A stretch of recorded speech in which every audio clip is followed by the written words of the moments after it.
and we'll kick it live on the radio is on time.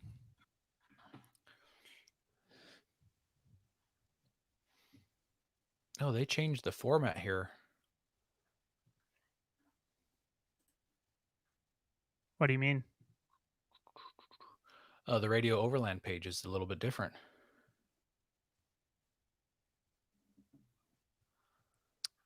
Studio King, why won't you let me start going? Oh no, I'm turning into Ben. Oh, we've been live for 37 seconds. Yeah. No. So embarrassing. Try that again. Entertainment him, Aaron. Yeah. Full song and dance.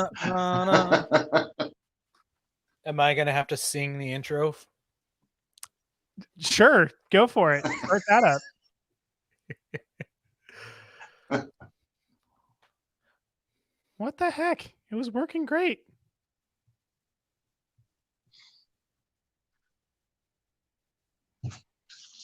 That's weird. Okay, there it goes.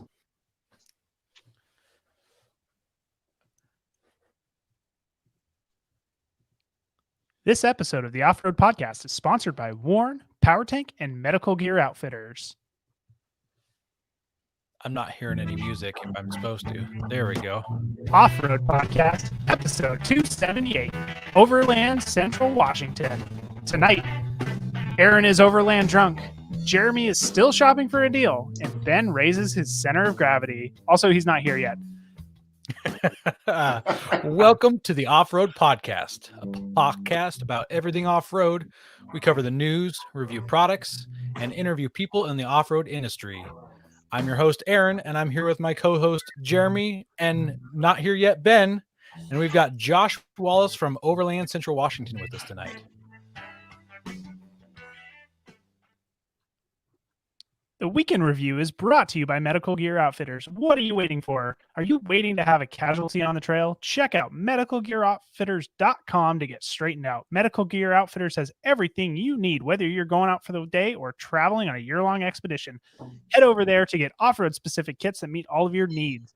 And don't forget, when you head over to Medical Gear Outfitters, to use the coupon code Offroad Podcast for all one word for 10% off.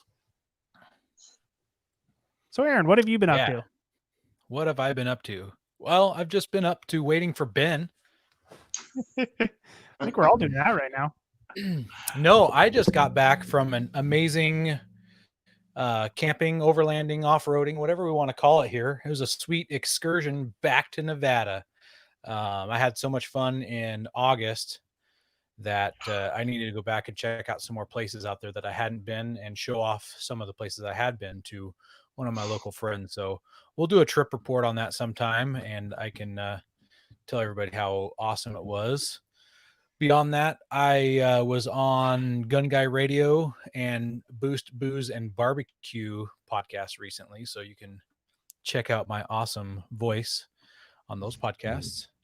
And on my way, you're getting around. Go ahead. I am getting around. I'm just like a podcast whore. Yeah. And then when I was heading back from Nevada, I swung through Bend and didn't get to see Bobby, unfortunately, but I did get to see their new Mount Fury tents. They aren't in stock. I think they're hoping to have them by the end of the year, but they're a hardtop rooftop tent. Are we going to let Ben in? They're a hardtop rooftop tent, and they kind of clamshell sideways, and then half of it folds out, so it's bigger than a typical clamshell hardtop tent. Oh, that's kind of nice. And yeah, they've got 3 sizes on them too. I just assumed it was going to be one size, but they've got 3 sizes: a small, medium, large.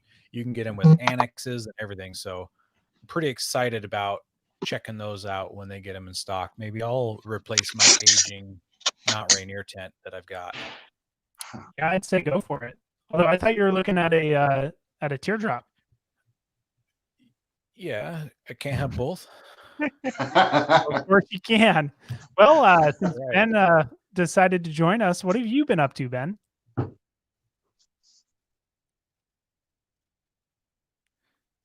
Oh. Oh, I guess Ben's having some technical difficulties. We'll jump over to Josh. Have you been doing anything exciting? Weekend before last, the group put on a meet and greet camp out, which was a pretty good success. Was supposed to be a spooky Halloween type camp out, and it turned into kind of a winter wonderland camp out with a storm that rolled through, got snowed on, rained on, snowed on a little more. But overall, it was a good success. Awesome. Also, I just wanted to point out that Rick said no singing, Aaron. No, I think the way I read it is that he's disappointed that there was no singing. Okay, we'll go with that. I don't know. Yeah. Also, Mark Lennox. Yes, we can. Mark Lennox is excited that Josh is on the show with you. Yeah, Mark's one of my members from the group. He during that camp out, you actually had him put on a bush survival class, taught some people how to do some knife stuff and carving tent stakes and stuff like that. One of the many things that we try to do to make our events a little bit more exciting, offer a little bit more for everybody. That's awesome. Oh, great. Now Mark saw that Rick is in the comments. They're going to just babble on. We're going to have a conversation in there while we're having a show over here. Yeah. I've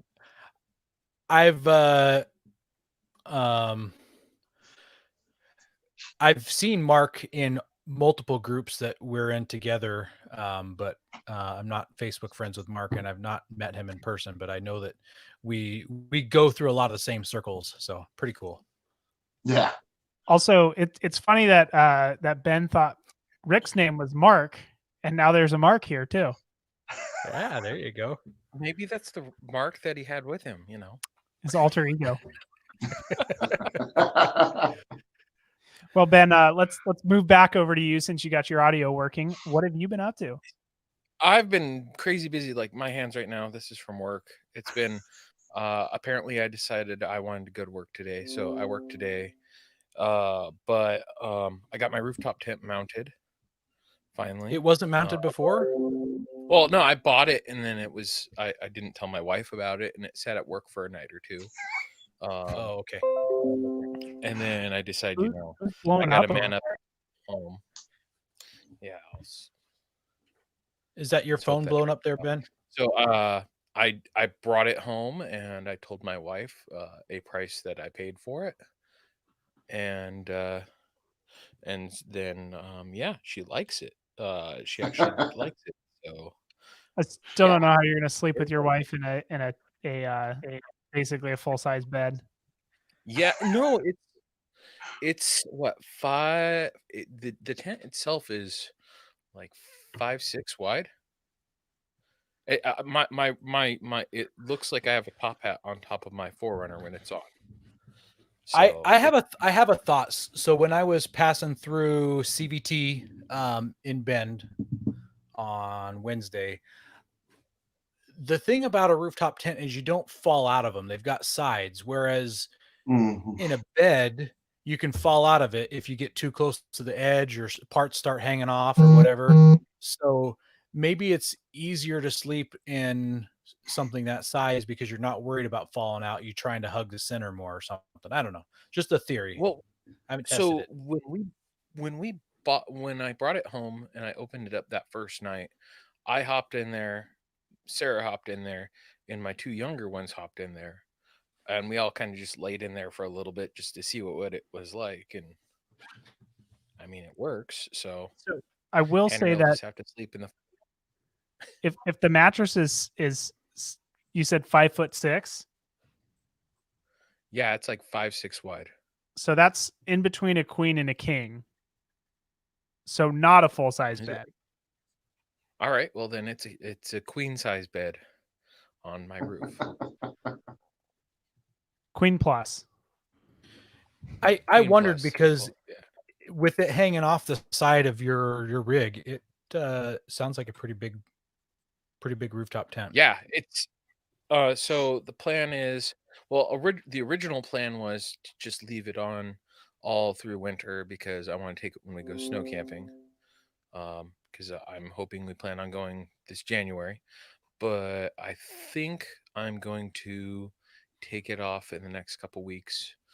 Bring it in the garage. There are some holes because the previous owners, pre me or pre Benny, who I got it from, they drilled some holes for some brackets, and they're like 1/4 inch holes. There's a bunch of them.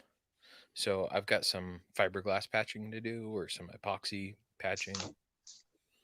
I thought he So- said that it was already patched with some tape that would probably last forever. That's the roof. That's the crack in the roof, and that's gonna just get fixed too. Okay. So I'll make a project out of it and just bring it in the garage and work on it. We'll see how well that happens. Gotcha. Well, all our comments are absolutely blowing up tonight. We've got Kit in the comments telling Josh to represent, and he Yeah, says, my "Hello, boy gents." Kit. Yeah, he says that he just missed us when we were in the Steens Mountains in August. So we hooked up with some the Northwest Overland guys on our last night. Kit was with Kit left just before Nathan and them came out. Yeah. So, yep. And Mark says, not Rick, but Mark says that our rooftop tent is built around a real queen mattress. Oh, mine is super plush, like comfortable wise. Yeah. Like other rooftop tents I've been in, it's not nearly as thick as this one. So Yeah, some of them are definitely better than others. I was sure. laying in it on Saturday, just kind of pinpointing what holes I had to fix and all that, and this guy started taking a nap in there. Working. I'm working in my tent. I was working, taking a nap at home, like on my phone, staying away from my family, I was hiding out. Daddy, there's a bear in the rooftop tent. Well, didn't think Jeremy, Ben was- what do you? I didn't think Ben was talking about that part of his lifestyle. Wow. Well, Aaron, I know where you're going with that, so I'll just jump into what I've been doing. So This is my favorite. This is my new favorite segment as of a month is it? ago. Okay, Yeah. so I'll talk about what I did to the Jeep this week, and then I'll go for your guess. So I did a little wire grooming in my Jeep. I installed some things pretty quickly, and so things weren't routed very well. So I put things in some new wire loom and just got everything cleaned up a little bit better. And then onto the how much have I saved this week? What's your guess, Aaron? What percentage am I at? So last episode you were basically at 84%. Yep. And the previous episode you were 81%. So you only jumped 3% in 1 week. But because of your enthusiasm about me guessing for this week, I'm going to guess higher than just 84 plus 3, which is 87. I'm going to guess that you're at 90.2. Oh, way off. You should have No, gone with your head. Should have trusted your math. Ah. I'm at 87.579. Ah. So 88. Yeah, There close you to go. 88%. So Well, bummer. I was looking into your I was using too much psychology on it. I was looking into your excitement a little deeper than what apparently it was. no, I can only stomach so much overtime in a week. Well, in the comments here it says that Kit says that Ben and I share SAR. Sorry. Ben's and yeah. Some people don't like to pronounce it SAR. It's just SAR. I've heard it both Some ways. people As, meaning Aaron. as Coy would say, he's heard it both ways. So he's apparently in King and you're in Pierce County. Have you guys come across each other in SAR? We might have been on a mission together. That's cool. And we've got a new listener, Overram 3500. I'm assuming this is a Ford guy. I'm not sure, but he says representing. Good to see you, public, and first time listening to Off Road Podcast. And then he finishes up by saying, "Go Mount Denali and be done." Did Do you guys know which tent the Mount Denali is? The huge one. Yeah, it's Yeah, fucking massive. the behemoth. Yeah. Yeah. I don't think you have a vehicle big enough now that you sold your LMTV.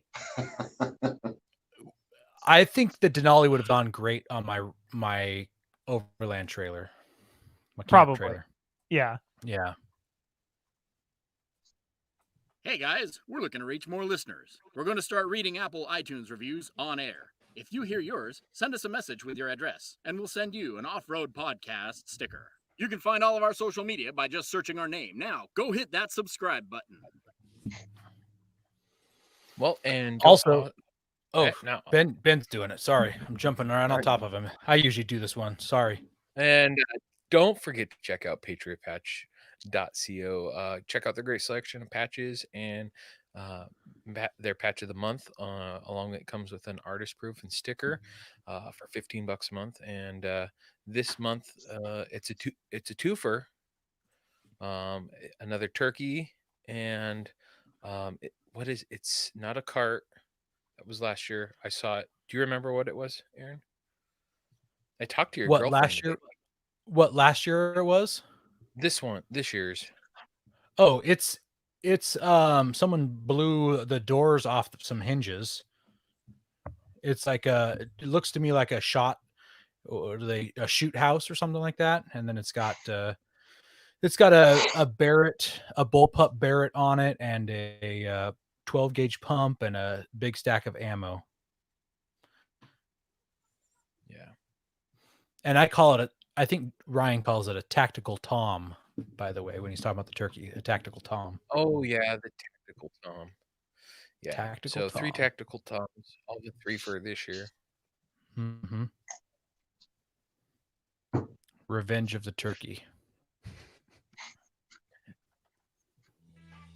The news is brought to you by PowerTank, the ultimate mobile onboard air system for performance, versatility, and reliability. They are your source for all air-related accessories. Check them out at powertank.com. Well, starting off with the first news article, not really an article, because this is breaking right now. I mean, Warren just posted this just a couple hours ago, but the Warren Hub, so that's their remote control that you can use your phone as the remote. You plug in a little dongle and then wire it into your vehicle, and then you can just use the Bluetooth on your phone to control and an app to control the winch. Well, that won SEMA's best off-road and four-wheel drive product at the 2020 SEMA 360 show. I want to correct you a little bit, Jeremy. Okay. I want to make sure Correct people away. understand. So you said you plug in the dongle, then you wire it into your truck. There's no wiring. All you do is you just plug the dongle in. You're There's right. No extra power. Yeah. Correct. What I meant was tie it under the hood or do something with Yep. it. Yeah. Yep, that's what I meant. You got it. I only want correction. I only want to say something because it's so simple. You just plug it in, stick it somewhere, and And they give you a long lead for that too. Mm-hmm. They do. Yep. They do. They give you enough of a lead that you can put it up far back in your hood where it's not going to get saturated with water all the time. It's going to be protected. It's going to be a little harder to steal back there. Well, I mean, I think based on looking at it, I could almost get it into my cab if I really tried. I could get it in my cab. You'd have to cut a big enough hole in your firewall to get the dongle in through, though. Yeah. Because it doesn't. Well, I mean, if from you the wire. wanted, depending upon when you're wheeling, I mean, you could run it through the door or through the window when you're not. Certainly. But I mean, that's the cool thing with it is it's Bluetooth. Jeremy and I, while I was beta testing it, we used it to winch my 4Runner when it got stuck at Tahuya. Was I stuck? Yeah, you got high you were turtled. Oh yeah, I got turtled. And was that the day that you were scooter riding? No, wow, no. Yeah. Yeah, was it scooter riding? It was the day we were supposed to be scooter riding, and then your scooter kept sucking up water. So I'm pretty sure that was the time. So yeah, Anyway. I am. But yeah, moving on is I got mine. Moving on. I got mine in the mail 2 days ago. I'm excited. Yeah. I sent you guys a picture. It's like, hey, look what I got in the mail. So I'm pretty stoked. I got mine. one also. I really enjoyed it. I thought my first thought when you think of Bluetooth winch controller is the leg that it's going to have. There was no leg. It was instant responding for me. For those of you who don't reside in Pacific Northwest, he meant lag. It sounds like lag. It's a Washington thing. I don't get it either. You're all foreigners.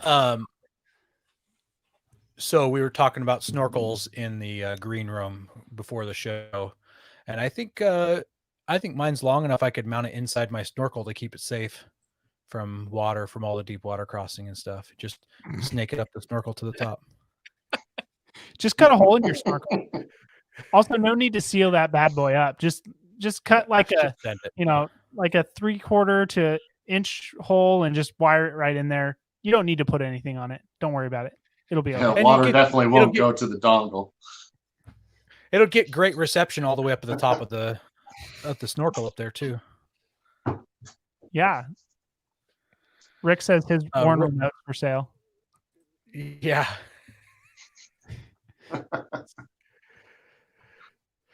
Yep. Well, our next news story, and in fact, our next two news stories are Bronco news.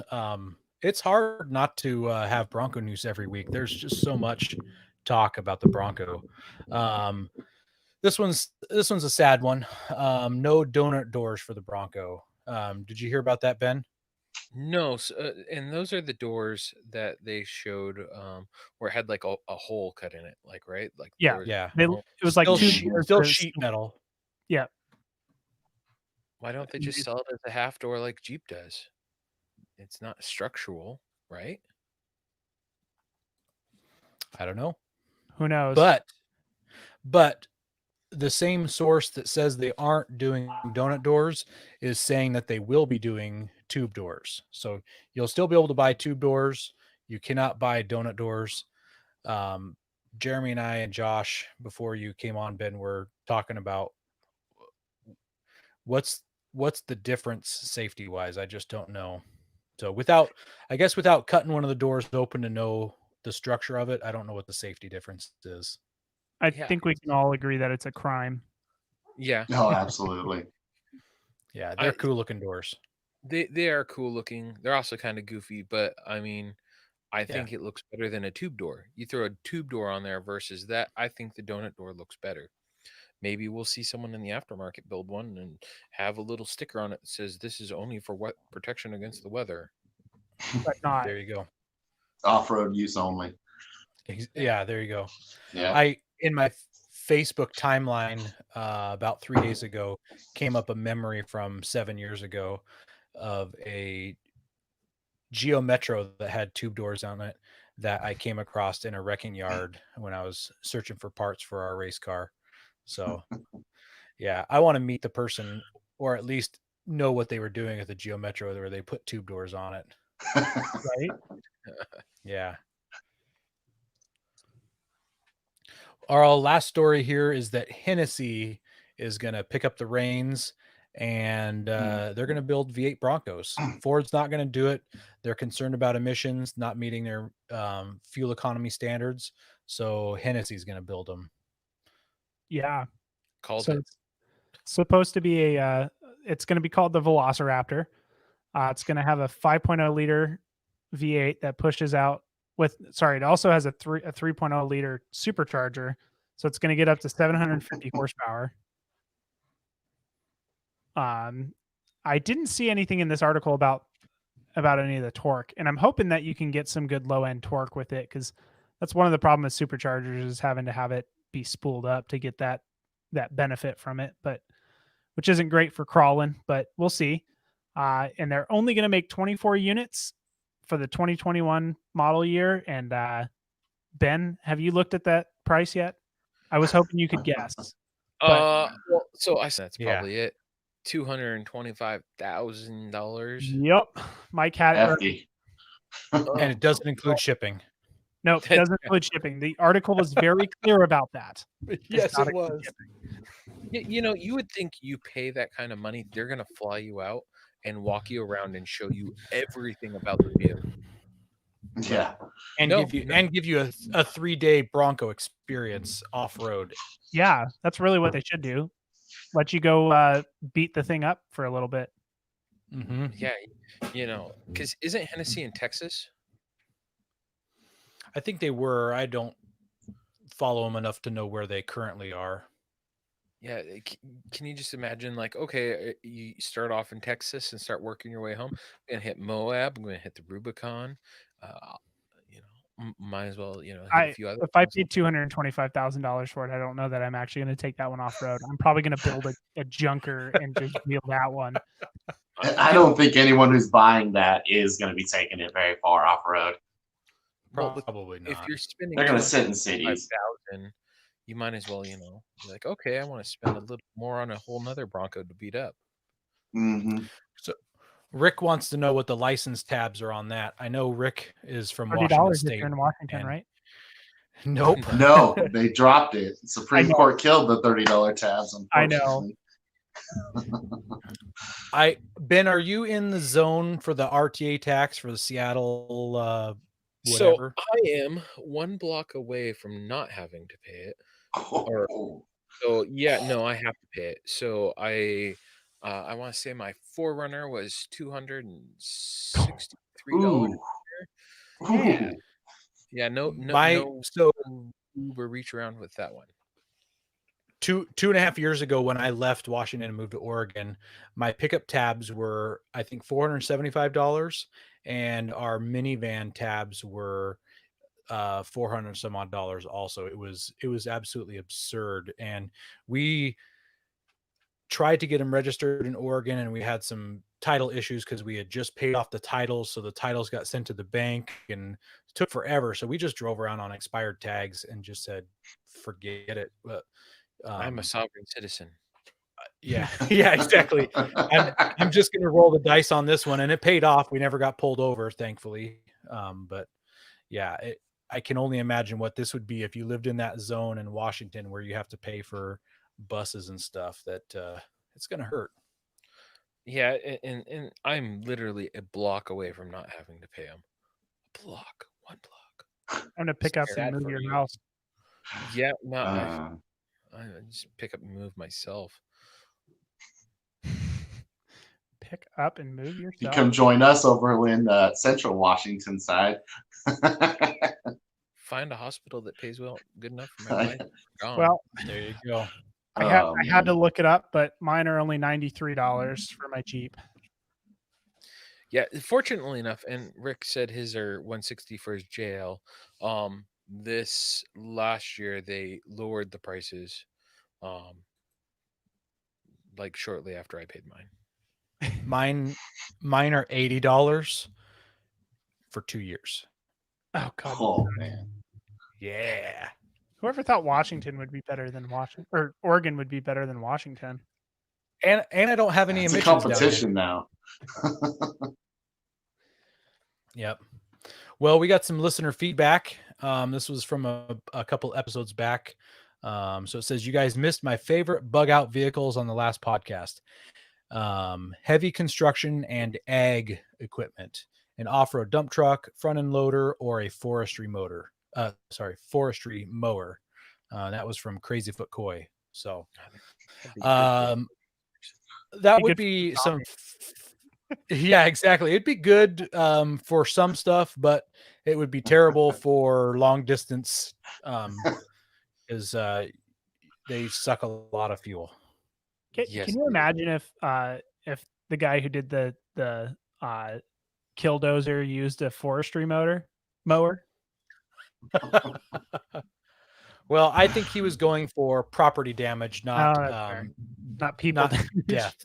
Yeah, not just death and amputations. I'm not gonna rototill you guys.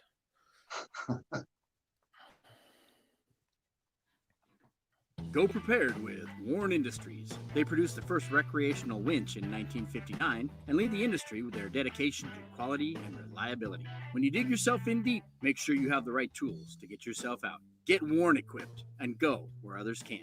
Now, let's get ready for adventure and head into our main topic.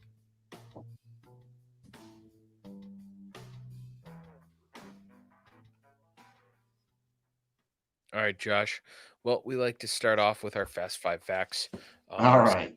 No preparation, new or old vehicle? Old. Summer or winter camping? Summer.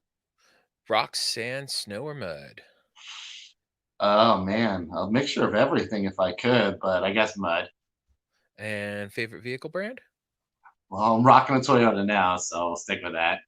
Good choice. Solid choice. And favorite tire?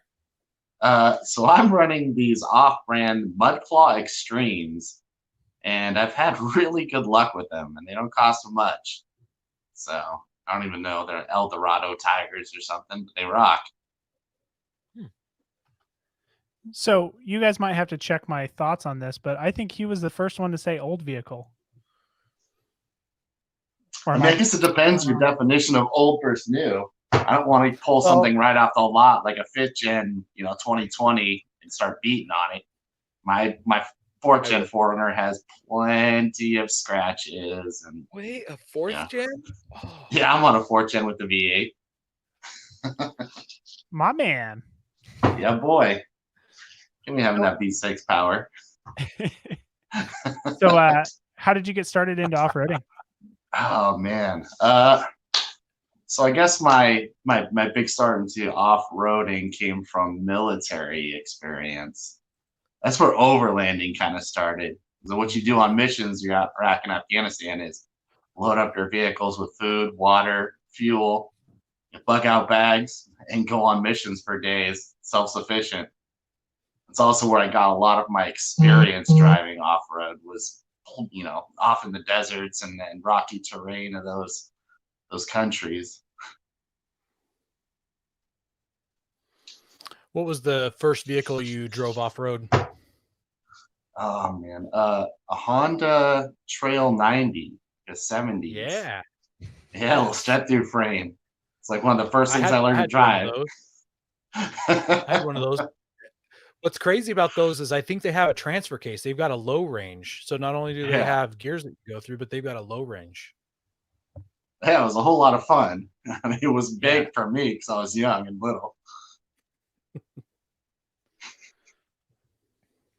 Well, so you kind of mentioned it.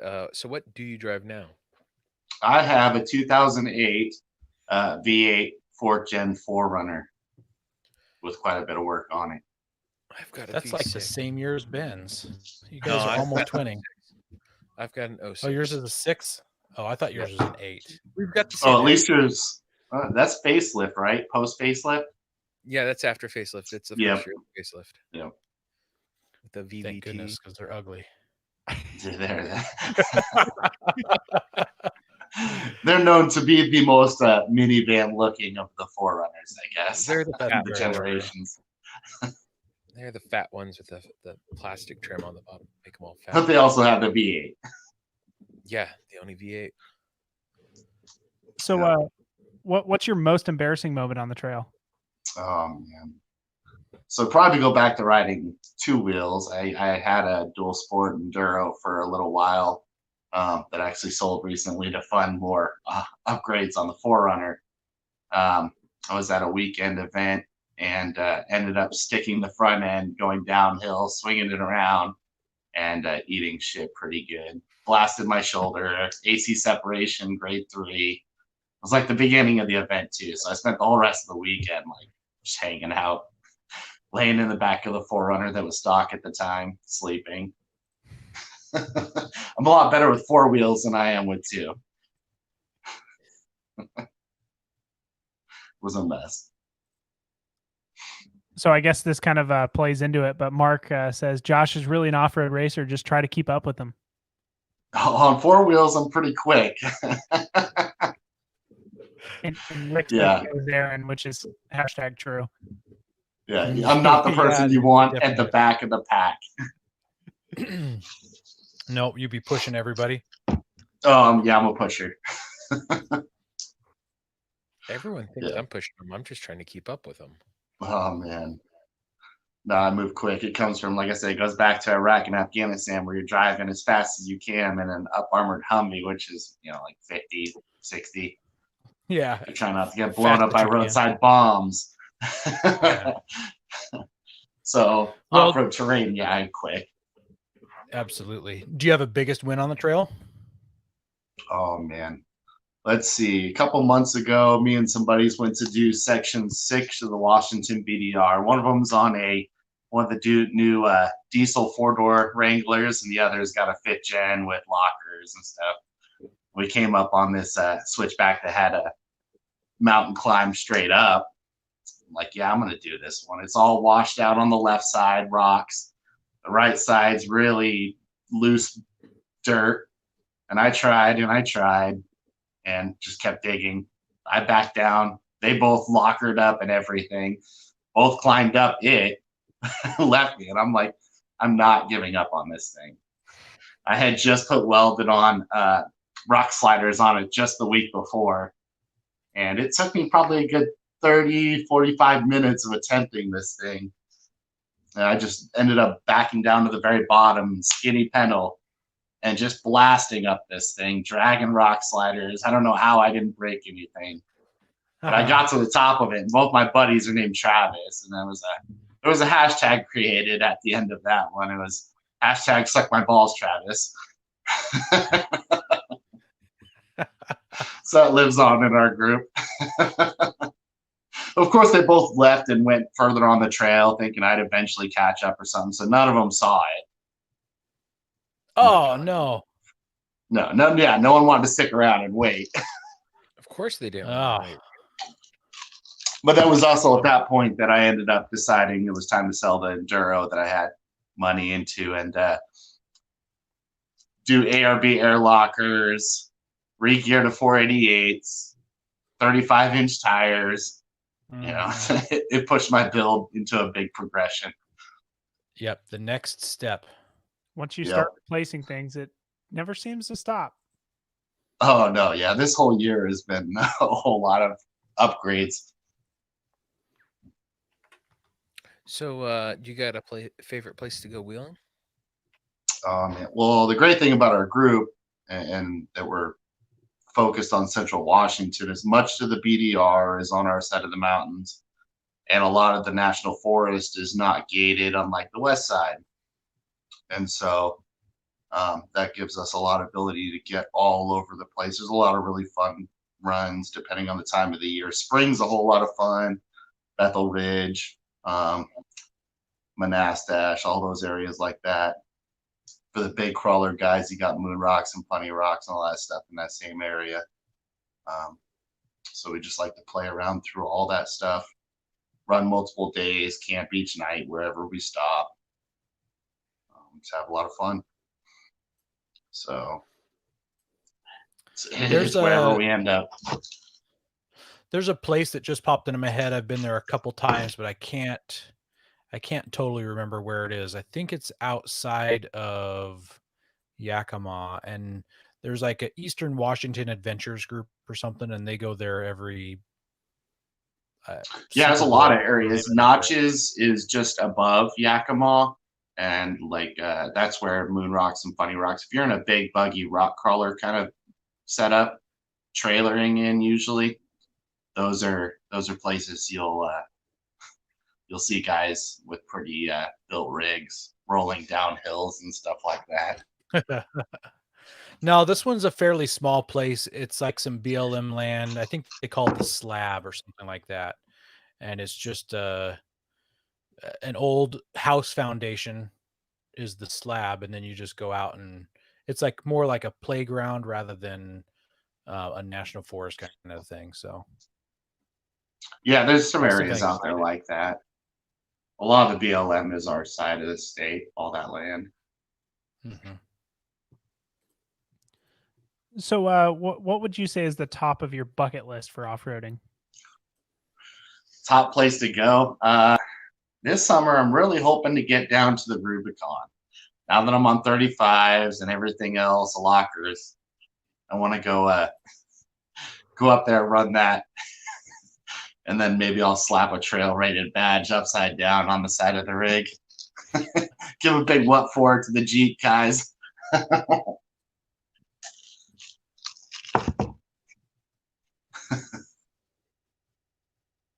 No, you guys love those trail rated badges. Oh, not all of us Mark. do. Mark in the comments. Mark in the comments says it's called the Slab. So Mark's probably been there before also. So maybe Mark could tell you exactly where it's at. I'm struggling finding it on Google Maps. Yeah, he probably It's knows just a that fun area. I don't know if playground I've to been go through there. test your stuff. Well, so you run a group called Overland Central Washington. I'm I pretty do. sure that it's located in the Central Washington area. One would guess. Off of the name. Yeah. It's a good guess anyways. And I'm guessing that a lot of what you guys do is overlanding. So Yep. tell us why you started this overlanding group in Central Washington. So it's probably been about 8 or 9 months ago. I was in some of the other Washington overland groups and was posting information from the National Forest Service websites and stuff about land that was still open to disperse camp and use. And in the early part of COVID, there are definitely people with differing views and who wanted to silence individuals who were educating others on their stuff that you could still go do. So I ended up getting kicked out of those groups, oh, you're a grandma killer kind of thing. Oh, yeah, of course. And another buddy messaged me and said, hey, you have any thoughts about starting our own group? And I said, yeah, I was actually thinking about it. Problem with a lot of the Washington specific, just statewide groups is that they're mostly Seattleites from the west side, mostly not going and doing much overlanding or off-roading. And they're mostly doing rigs and coffee or meeting up some burger joint. And we really wanted to start something that was actually active, actually getting out and doing things. And here we are. We just broke over 800 members. Just had our second meet and greet camp out a couple weeks ago. And this weekend, we're actually, it's funny you mentioned it earlier, we were going to Tahuya. A few of us are going to Tahuya. So we just posted an event post on our group for going and running Tahuya on Saturday. Jeremy will have his thumb out waiting for a ride. Although I guess I've been wishing that for 4 months or so now. Yeah. Just drive it with the bent axle. Well, I started selling parts off of that bent axle, so Put it in front wheel drive. Oh no, rear wheel drive. Rear wheel, yeah. Something. And just run it 2-wheel drive. You'll be fine. There you go. Disconnect drive shaft. Use one of Disregard the missing hubs. Those are kind of important. Makes it more of a challenge. Shove some wood in there. It'll be fine. Get some Yeah. get some wheelbarrow tires and just put them up front on. There you go. Just send it. It's Mhm. it's the Bluetooth hubs that I keep hearing Warren talk about that I keep thinking are Yeah, actual hubs. the Warren Bluetooth hubs. I swear, for the first couple of times I heard the Bluetooth hub, I'm like, how does that work? I guess that's when you know you're a Jeep guy and not a Toyota guy. Right. Yep. Yeah, you guys and your hubs. So, how often do you get out there, Josh? Quite a bit. I mean, most of the time, the group was created with the intent that people would join and it wouldn't be just me creating events or runs. Anybody could post up and say, hey, I'm going to run section something of the BDR, or I want to go and run this area. I want to go run a trip and explore, and that other people could chime in and say, hey, I'm on that. That's the point of our meet and greet camp out. So we do is for people to meet each other in a casual base camp setting and get get FaceTime with each other so that when it comes time to someone posting an event or saying, hey, they want to run something, they're already comfortable with each other. Or they know, each other's rigs. They know the level of difficulty that they're capable of or what they want to do. The early part of the group being created, it was a core team of us, my admin guys now. We were out every weekend. Most of us weren't working because COVID had our jobs all shut down. And every weekend we were running sections of the BDR in the spring, trying to break through snow, get past areas. So we were all over every weekend. And we just had the camp out last weekend. Now it's this weekend. Some of us are coming over to the west side to go run Tahuya. We're looking at doing a Christmas tree run. Go up in the national forest and get yourself your own Christmas tree sometime after Thanksgiving. So I'm just trying to do things that are interesting to people and get people out there. So I'm for our YouTube followers and for our people who aren't on YouTube, I just dropped the coordinates for the slab in our chat. So if you want to find out where the slab is, go to our YouTube video if you are hearing this on the radio, and you can find those GPS coordinates in there. You'll have to check that out. It Yeah, may have been sure. somewhere I've already been. It's a good day trip. So where do you guys mostly go? And also what's the furthest trip you guys have done as a group so far? So I mean, all this summer I've ran sections of over weekends of the Washington BDR and then run like half of it. So essentially all the way from Oregon up to Canada, we've run the mountain range, this side of it.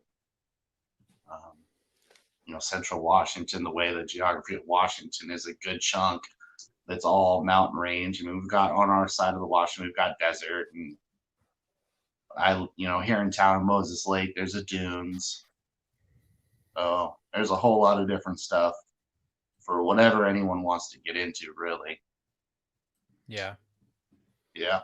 And then, like I said, this weekend, us looking over to get over to the west side, a strong amount of our group base is actually people over from the west side, over in Seattle and stuff, who are interested in being in an active group and coming over to our side of the mountains to run our stuff because it is a lot more accessible. There's not gates on everything.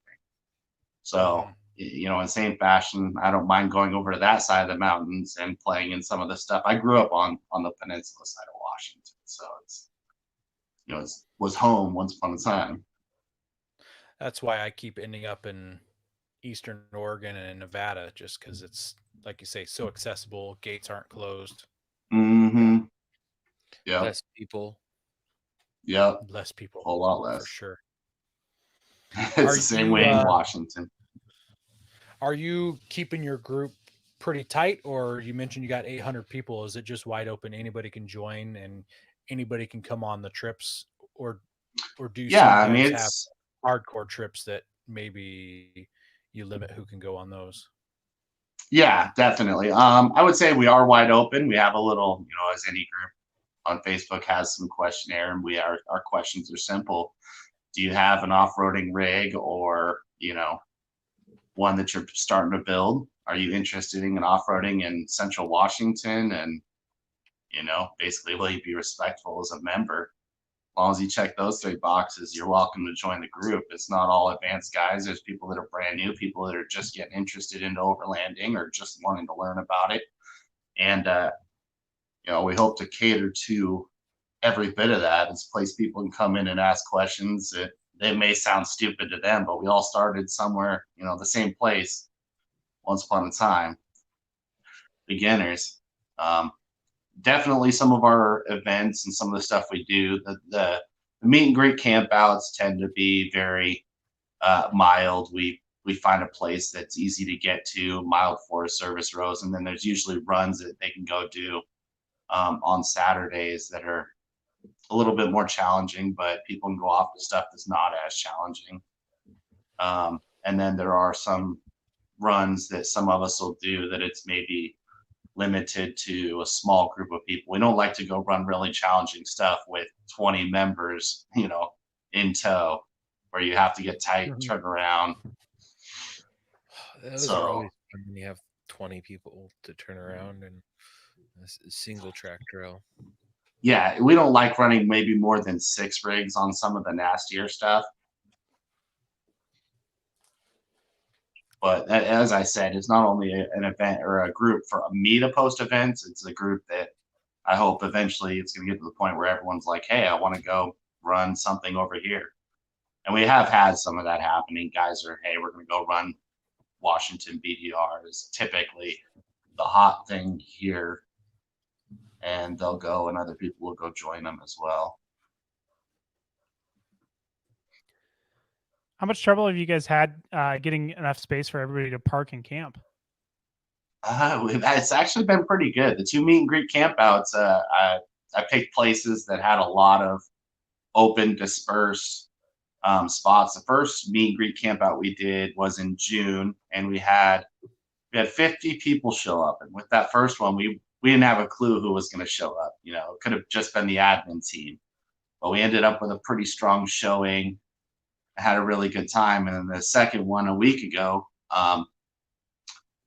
we didn't know with the weather report and a storm rolling in that at one time was saying it's going to dump 8 inches of snow and then ended up turning into mostly rain.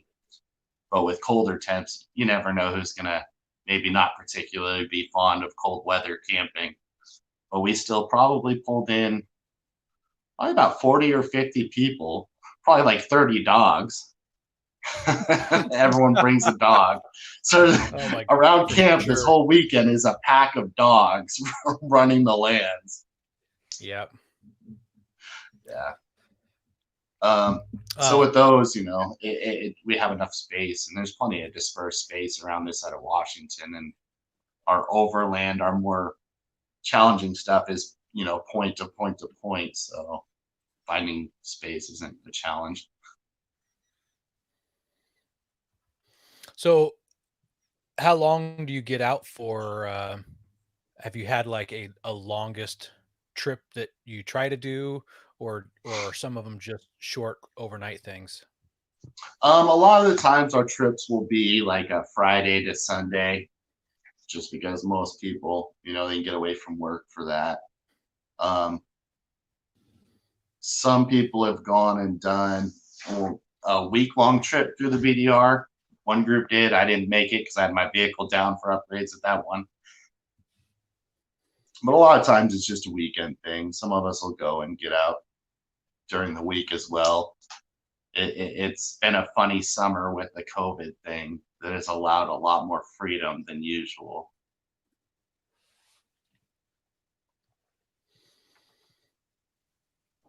So are you... Go ahead.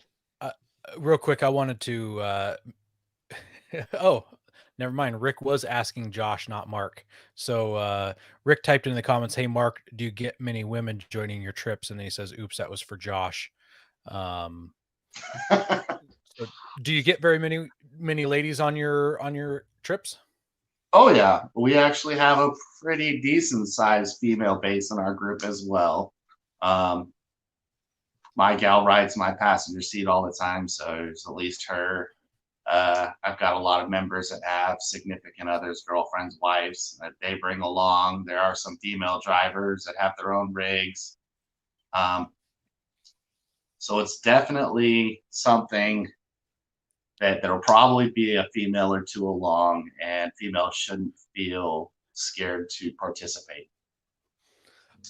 I assume that Rick is asking that because Rick brings his wife on some of the stuff he does, and I do too. And it's hard sometimes to convince the ladies to show up if there's no other women going, because they don't want to be the only ladies. So it's fun hearing that ladies are getting out, and it's only going to get more ladies to join up. Mm-hmm. Yeah. Oh yeah. Yeah. And there was actually right there. It's an interesting thing to get females. A lot of guys have wives. don't particularly enjoy the discomfort of overland camping. It's really been interesting. I've noticed the lady-owned Toyotas group has been super active, and it's crazy to see how many are here in Washington, and they're always going out. Oh yeah, some of the lady-owned Toyota females in that group are in mine as well, and I'm constantly pushing the president of the group here in Washington to come out as well and bring out her ladies. Everyone else, it's kind of been an open challenge. Yep. Yeah. So, are your trips planned much in the future, or are they more off the cuff? Like, hey, I'm going. Some of them are off the cuff. The meet out or the meet and greet campouts are usually a couple months of planning. Like this Tahuya this weekend just came about because one of my buddies just got his extended flex suspension on his diesel Jeep and wanted to go do something. And I said, well, let's go over and run something. So a lot of times the overland type weekend stuff will kind of be off the cuff, but we try and plan some of it as well. I would hope you'll do a lot of planning for that Rubicon trip. No, there will definitely be planning for that, man. I've already got a buddy who hit me up months ago, like, "Hey, let's go run Rubicon sometime next year." I'm like, all right, let's Jeremy's do this. chomping at the bit. Yeah, well, I was supposed to run it in October until that axle bent. Man, you and that axle, it's just like it keeps getting you here and there and everywhere. I know. You I think missed out Rick was the most Nevada. disappointed when I told him when he found out on the show that we weren't going to be going on that trip because he was supposed to go with me. Rick, you can come in April when we go. I have a lot of buddies that go and do longer distance. I got friends that have went and done Moab recently and down to Baja and stuff. For me, it's a little bit harder because my money's usually dumped into upgrades, replacing and upgrading things on the 4Runner. And now I'm at 11 miles per gallon with the re-gear and the 35-inch tires. Wow. The re-gear would help your miles per gallon. Oh, no. Well, I'm running beadlock with 35-inch tires, so that's a lot of rotating mass. The 488, I probably should have done 4.56s for the V8, but I wanted to. I still have pipe dreams of 37s on that 4Runner. I think you can get them on there. It's tough. The 35s took a lot of trimming, a lot of hammering. 37s will be a bit of work. Firewall tubbing probably. Oh, looks like we dropped Aaron. Uh-oh. And Ben, you raise your RPMs at highway at highway speed when you go higher gears. Yeah, I'm probably 2,600 RPMs at like 70 miles per hour. And I live right off of I-90, right off an interstate. I have to get on the interstate to go anywhere. Yep. So, I don't meet many people who have worse gas mileage than I do in my Hemi Jeep.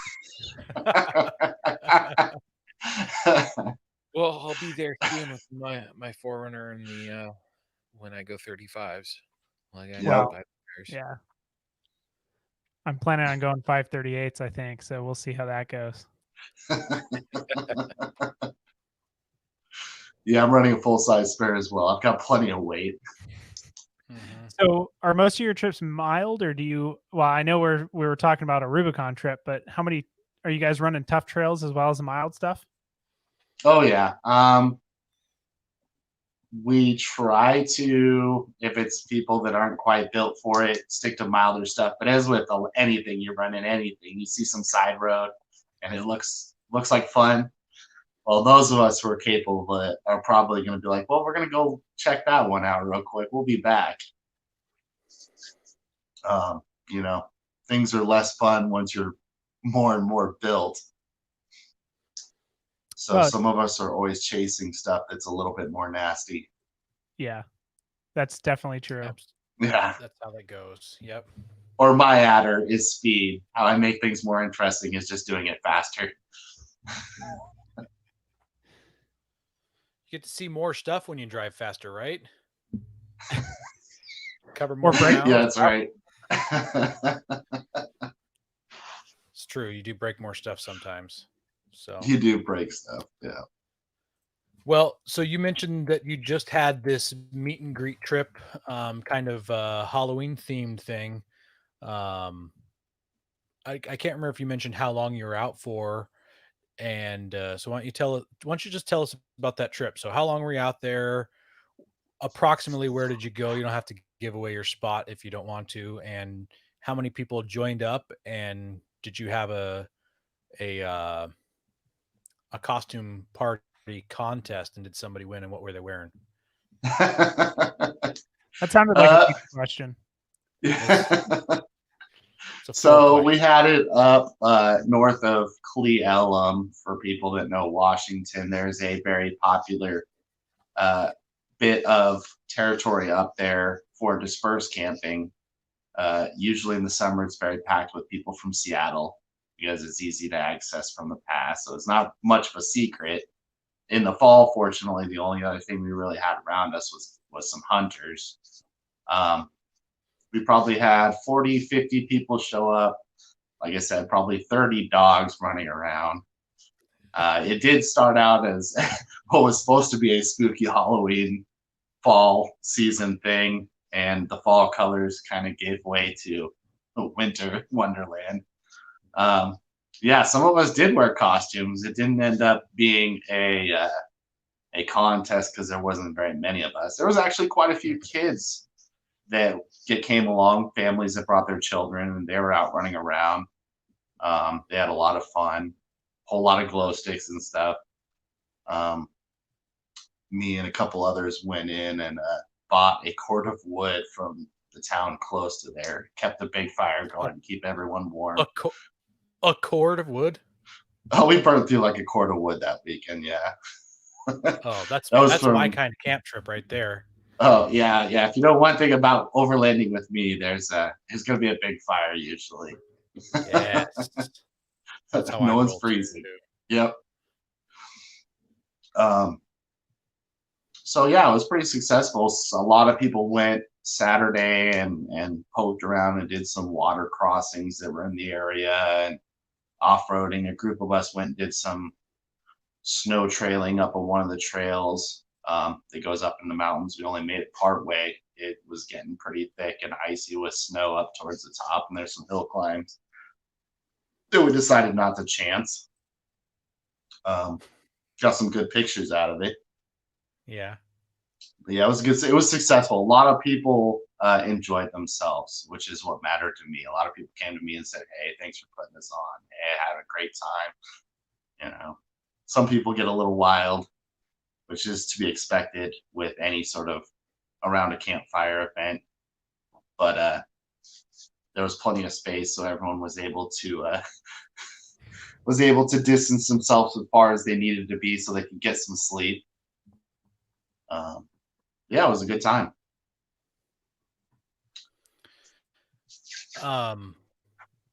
Yeah, Rick gets a little crazy around the campfires too. So Yeah. I'm not a big drinker, so I'm usually like the responsible one.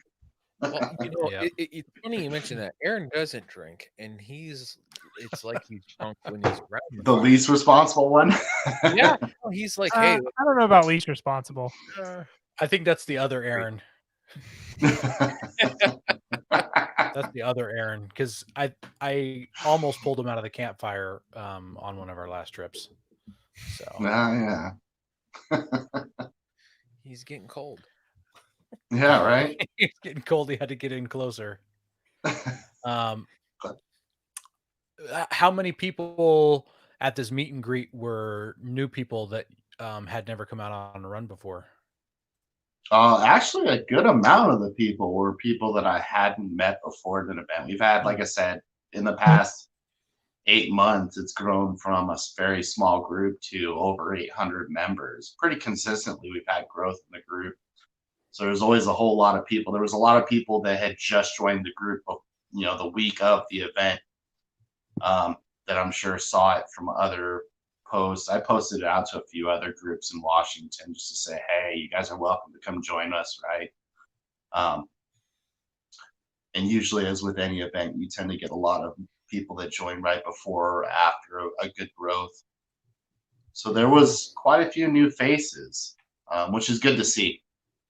More people that are willing to get out. The problem with the beginning, when we first started the group, it seemed like a lot of people were scared to get out.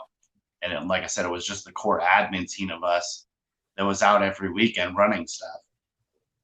And then after, I think people kind of get tired of sitting at home, staring at the walls. After the first meet and greet camp out where people had got a chance to meet each other, that it started to explode and people get out a lot more. Yeah, I was a little bummed that I didn't get laid off. I was deemed essential, so I didn't get to spend the summer goofing off. Man, that would have been wonderful. Oh, it was. It was great. Very, very jealous. Yeah. The pay was all right. The unemployment worked. Yeah.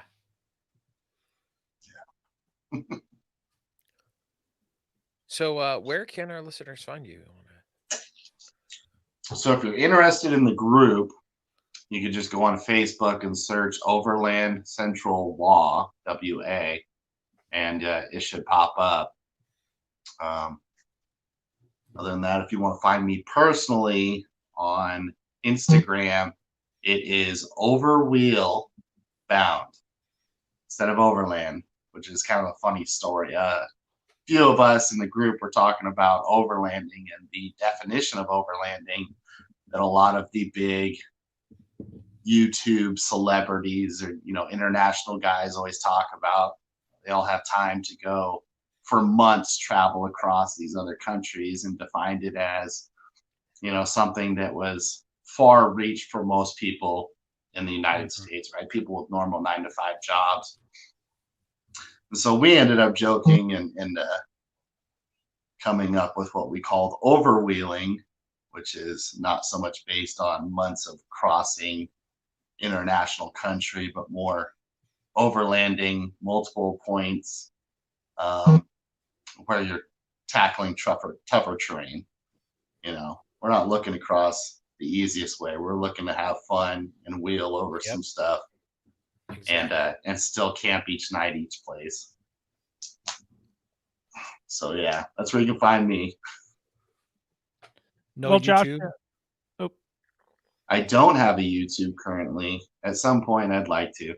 I'm waiting on a drone. Nice. We really appreciate you coming on and talking about the group. Oh, I appreciate you guys having me. It's been a lot of fun, and it's great to get that out there. And hopefully, we get some new people who are looking for a place to come to, who are either new to it or have been in it for a while. I should mention that I ran into Josh at the CVT family campout, so that's how I hooked up with Josh and talked him into coming on the show. So that was another great meet and greet style event with lots of dogs. And that's exactly what I love about those. Yeah, lots of dogs. Everyone's got dogs. You go to these kind of meet and greet events and you bump into people and you network, and next thing you know, people that are chatting, watching this live, people from my group are guys that you've known and have run with. Kit, Mike, Mark, all sorts of people. Absolutely. Well, we just wanted to take a moment to thank everyone who listens to us weekly and also those who watch us live on YouTube. We really appreciate you guys sticking around and coming in every single week to hear us talk. You guys really are why we do this podcast.